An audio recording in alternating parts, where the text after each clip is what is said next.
The Play Mornings with Steph and John replay. Good morning, world. It's February 28th.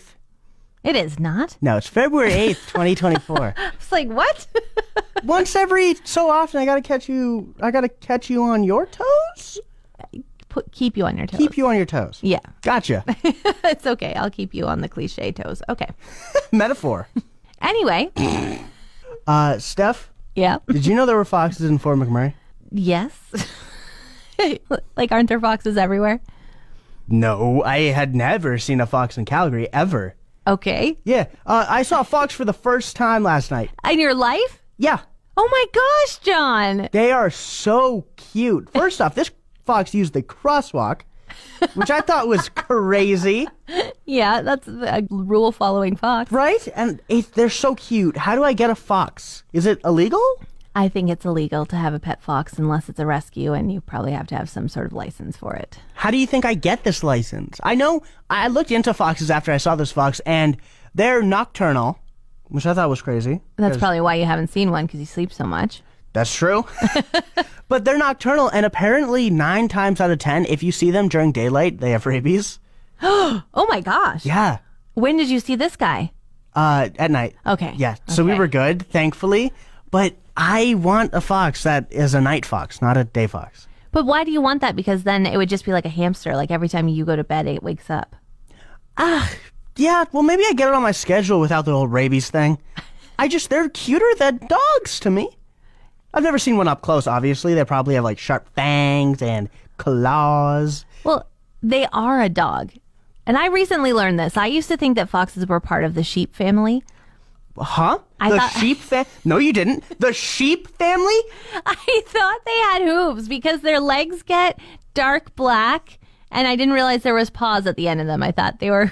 The sheep family? Have you ever seen a sheep? Yeah. And you thought, it never occurred to you, dog or cat, you had sheep? Do you know that you've never seen a fox in your life, but nobody ever talks about the fact that they used to be dogs? They're like, wolves used to be dogs. Lions used to be cats. They never say foxes used to be dogs. So I was like, you know what? I'll put it in my own category. It's a sheep. Yeah, but they also don't say it's a sheep.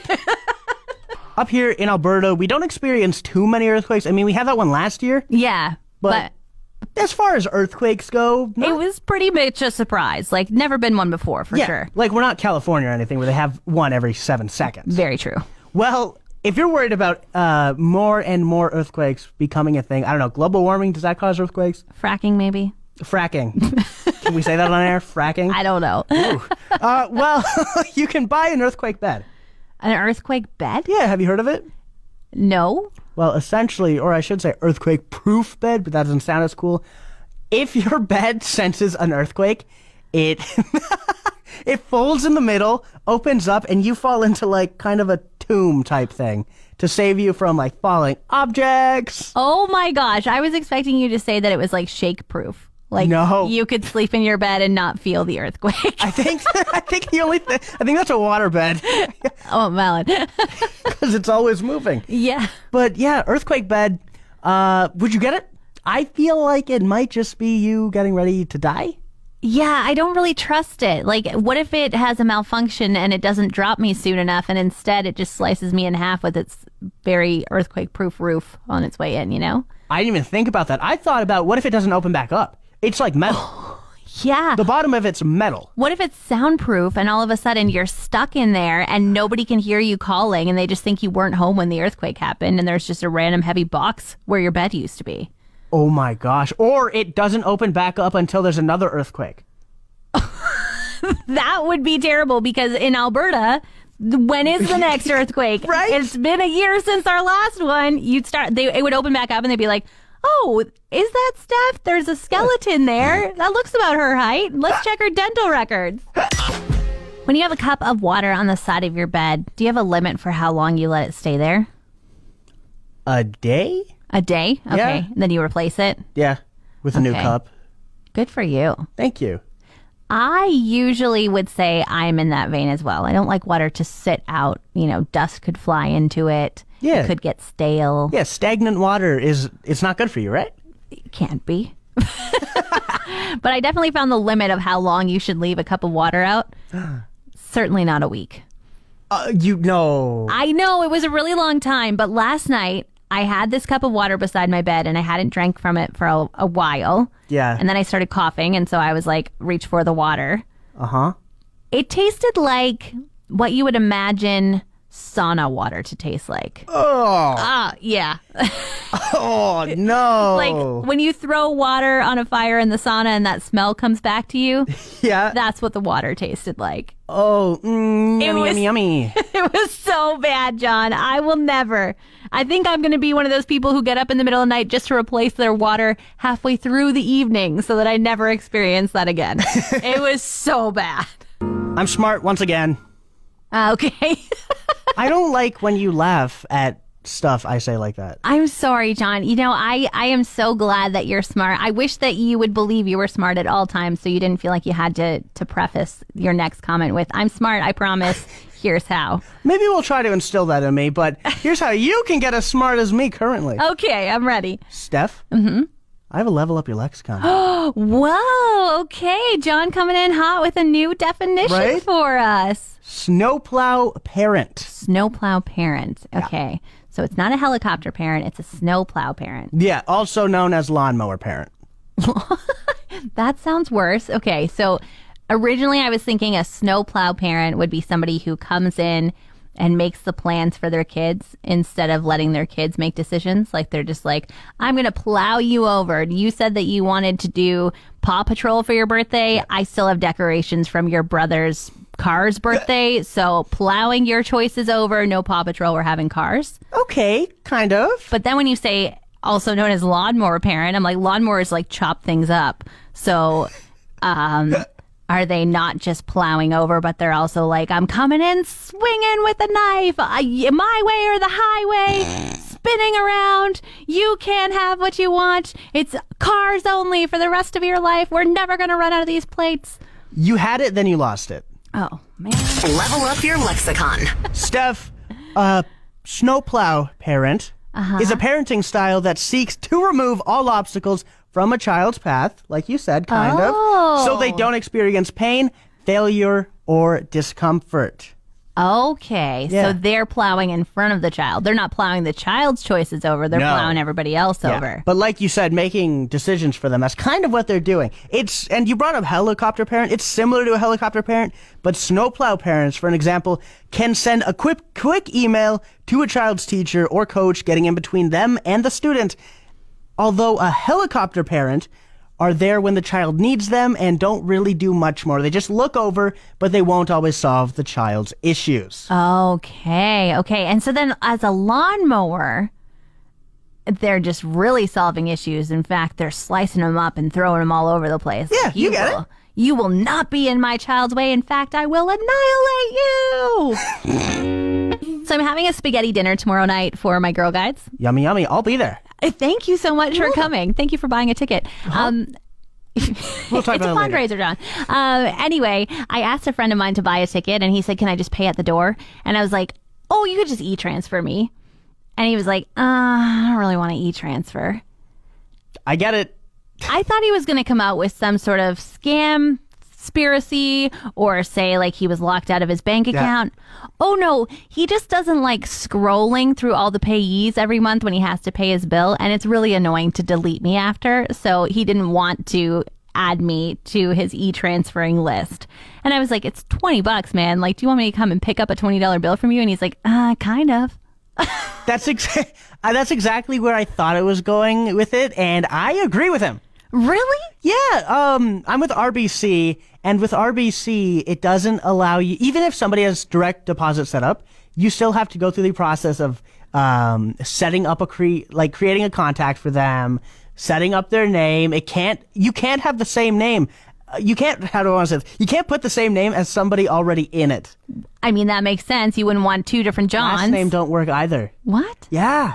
So, like, if you had John Khalil and John Jingleheimer Schmidt, and John was spelt the same, doesn't work. Really? Yeah, so I get all the work that they're going through and not wanting to do it. Okay, because I was just going to make fun of him for, like, having sore thumbs. Like, I'm like, you're scrolling on your phone all the time. Is it really that hard to scroll down a little bit to find me as a payee? Like, this is a little bit I don't know, lazy. Yeah, but be that as it may, I'm surprised we don't have Venmo. Oh. Because Venmo, you scan something in America, like you just scan a QR code and it sends. Really? That sounds a little bit dangerous, though. It can be if you're dumb. Like you've been talking about scams. Oh, you just put a Square reader close to somebody's phone and it takes their money. Oh, these kind of ideas. Oh, these tap cards. A lot of people are still not using tap because they're like, I don't want you to be able to take my money. And then you're like, let's get Venmo. You just scan it with your phone and it sends somebody money. Here's a PSA. If you're worried about your money being stolen, don't scan these black boxes with your camera.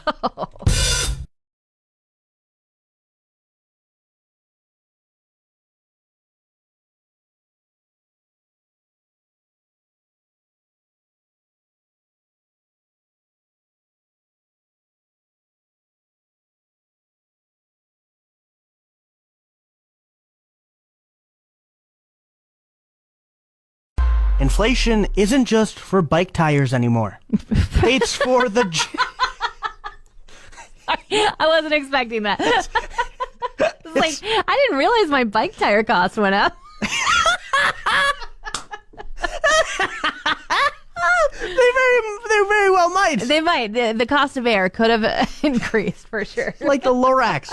Well, inflation is also for the general public and fast food restaurants. Did you notice an increase? A little bit. My sister sent me a coupon yesterday of an expired fast food coupon flyer you get in the mail. Yeah. For 2020. And then she sent one of the 2024 one she received. Ooh. And prices looked to go up about 15%. Yes, that makes sense. I am like a extreme couponer. Yeah. I'm very big, like, I'm not going to buy it unless it's on sale at a fast food restaurant, basically. Yeah. And I use the exact same coupons every time. And I used to buy 10 chicken nuggets and a large fry for $2.99 with my coupon. Okay. Yeah. And since I've been doing that, it's gone up to $4.99. And there aren't 10 chicken nuggets anymore. There's only 8. Wow. I know. And I've only started doing it like over the last 4 years. Exactly that. 2020 to 2024. And it was like, what is happening? Not that I needed 10 nuggets. I never finished them. But you can't do both. You can't shrinkflation it and inflation it. That's not fair. Exactly. So how do we combat this? Stop buying fast food. You think? No, I have no idea. I think we're just kind of trapped in this way of figuring out a new way to save money and understanding, you know, you're definitely still using coupons. But yeah. I'm not sure. I don't know how we combat it except by trying to save our pennies elsewhere. Yeah, I love fast food. Well, make sure you bring your coupons. They'll still save you a little bit of money. Yeah, a little bit comparative, though, to 4 years ago. Well, hopefully your wage has gone up. It's not true. It hasn't. Justin Bieber might sign with your favorite NHL team. What? Or so we all thought. Okay, continue. Yeah, that's always the case. Well, there was a story going around that after his all-star performance, Justin Bieber received 2 contracts from 2 different NHL teams, and it's tricking everybody, me included. I mean, I told you about it. Yeah, I was totally in belief. You were like, he looked so happy after the game. He was an amazing player. Yeah. He was better than some of the NHL players. I didn't say that. No. Is that a stretch? There's a little bit of a stretch. Well, didn't you say he was at least better than all the other celebrities? That's not saying much. The Oh. other celebrity was Will Arnett, and he's like 70. He's done too many Kudo commercials. Wow. Yeah, he's too old to be playing hockey, but I digress. I did some deep diving, and none of it's true. Oh. None of it. There's no merit behind it at all. However, if it were going to happen to someone, it would probably be Jay Biebs. Is he really that good? So before he hit music stardom, he was quite the hockey player. So good, in fact, that in 2012, the former NHL affiliate of the Anaheim Ducks offered him a contract. Am I supposed to believe this now? Like, Yeah, I feel no, like... everything I'm saying right now is true. You promise? I looked it up and I didn't just Okay. listen to some schmuck off TikTok. You did the deep dive for us. Okay, so he could have been a mighty duck. He could have been a mighty duck. Instead, he went this way with like music or whatever. Probably makes more money in music, He probably makes way more money in music. but probably has way more scrutiny. Poor guy. He's Way got a less lot fun. of people being mean to him. Yeah, I can imagine that he did have a big smile playing hockey. He was so happy. Oh, poor Justin. 2 in 1 morning, it's time for another level up your lexicon. And it's not me this time. This time I have the fresh word for you. All right, lay it on me. Tarnation. Tarnation. Isn't that what Yosemite Sam says? Yes, that is correct. What does he say? He says, what in tarnation? Yeah, that little guy with the Stetson hat on. Okay. What do you think tarnation is? So tarnation on its own, I'm not so sure. But I always took what in tarnation, like what the heck? Like just a country bumpkin way of saying, oh, what the heck? It is exactly that. It is a way of saying, what in the world? What's going on here? But obviously, word means something different. World means something different. So what does tarnation mean? Tarnation. Heck. I'm going to go with heck. Let's go with heck. Let's level up your lexicon. Okay, so tarnation is just a nicer way of saying like darnation, like the whole world is damned to somewhere, basically. And so it's just like, what in this whole place are we talking about that is godforsaken, is terrible? What in this darn place we live in? So you're pretty close. It's closer than I've ever been. I don't know if you can ever use tarnation without what in the... You know, unless you're like, well, we just live in tarnation. No. Thanks for listening. Don't forget to subscribe to the Steph and John replay. Find more Steph and John at play1037.ca.